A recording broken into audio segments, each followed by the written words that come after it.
Hey guys, today I'm going to be talking to you about how to properly fish a Texas rigged Senko or any soft plastic. So to start off, you want to be using search baits, which would be a top water like I have right here, or a spinnerbait or a crankbait. And what I do is, if I've fished the pond before, I've tried to go and find an area where I've caught fish, or where I know there should be fish, whether it be like a hot day where they should be shallow or where they should be deep, depending on if it's clear or murky water. So I throw the search baits around for a few minutes, and if I don't get any strikes or follows, I'll leave an area, say a cove or something, and go on to the next one. And after I get a few follows or a few strikes, like I've already got 2 strikes in here, and I missed both the fish on the top water, but I know they're in here now. So what I'm gonna do is I'm gonna go around these rocks and throw a Texas rig Senko weightless with a nail weight in the bottom.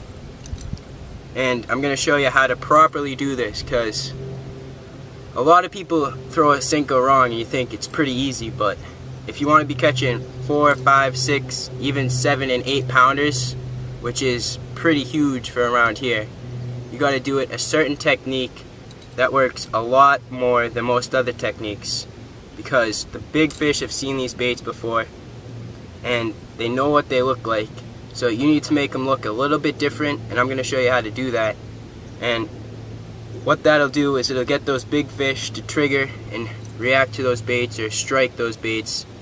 And a lot of times you can catch a lot more bigger fish using just a Senko or a Texas rigged cross styled bait like a rage tail or something like that, just by doing this simple trick. And it triggers a lot more strikes for big fish, I would say. But it's a boring technique, so a lot of people don't have patience for it, and that's why it works so good. Alright, so one of the tricks is today the fish seem to be holding on rocks, and this is a really rocky pond, which is good.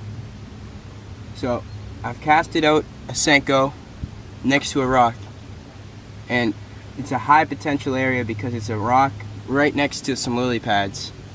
And right now I'm drifting back in the wind, but I have my bail flipped, so I'm not moving the Senko at all. And what you do is you get out some slack, and you just shake the slack in that area.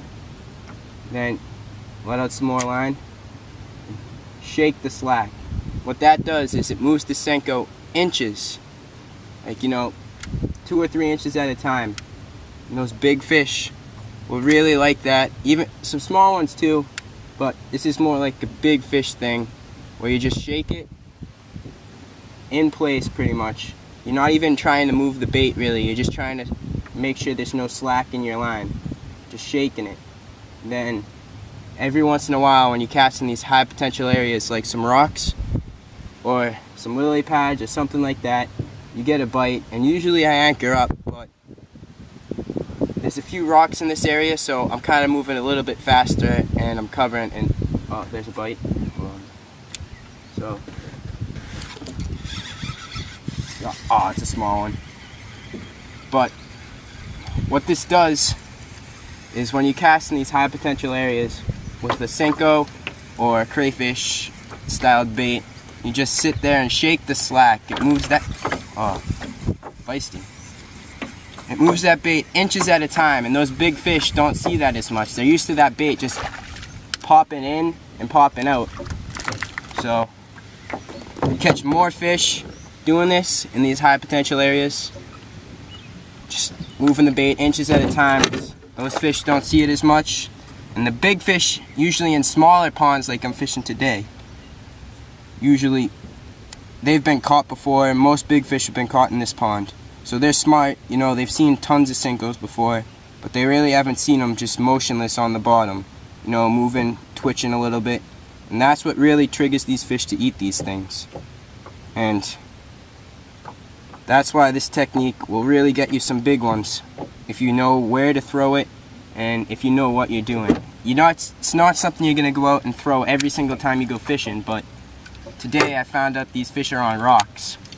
So there's a ton of rocks, if you can see, in this cove, and I'm just gonna throw on every single one. And there's a fish back there. I'm gonna throw on every single one and see if I can get these fish to bite.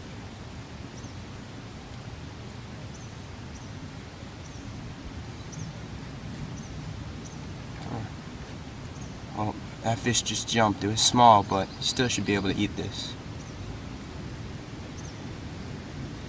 Alright, well, I'll get back to you if I...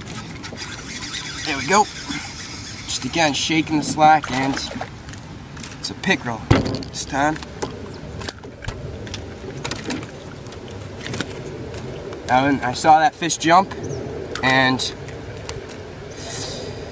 didn't even really get the bait. I just hooked him in the top of his mouth. But that's how you catch more and bigger fish on a senko.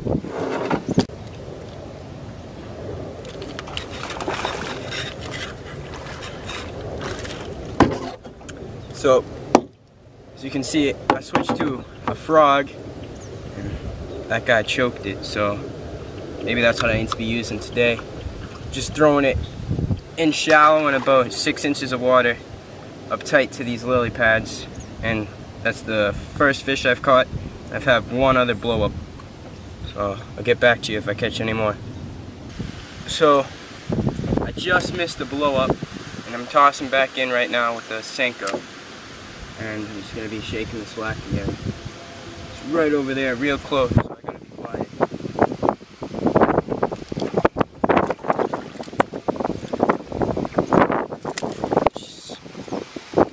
Just caught this little pickerel. That stinks. Slung my bait too. What's up, guys? Got one. On the senko, throwing at an underwater rock that I know is there. Oh, it's small. This pond dries up. It's a reservoir. It dries up pretty much all the way in the summer and into early fall. So I know a lot of structure here that most people don't. And that was like a half pounder on a senko.